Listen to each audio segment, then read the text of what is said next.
Ayun, mga kaibigan, ayan, tinanghali na tayo, alas 11 na.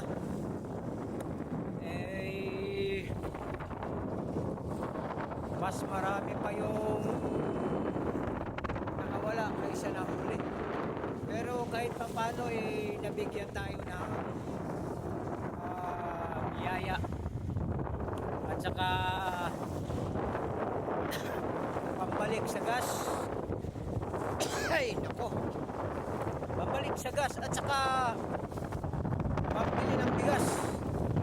Dahil binigyan tayo ng tuna lang, mga kaibigan. Ito, limang pirasong tuna lang yung huli ko. Ito. Ayan. Oh yeah. Pero 1, 2, 3, 4, 5, 6. Nakita mo yan? Akala ko 5 lang. 6 pala. Ayan o, 6. Oh, yan. Oh, 1, 2, 3, 4, 5, 6. Pero ito ay mga malalaki. Mga tag 7 to 8 pounds. Ayan. Ayan.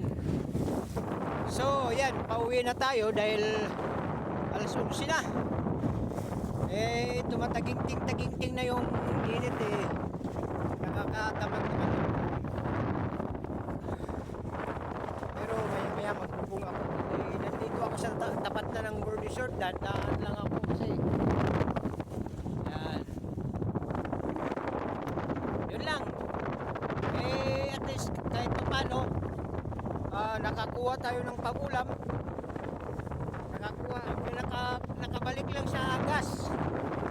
Naibalik ko yung pambili ng gas. Sigurado pati pambili ng bigas makukuha ko niyan.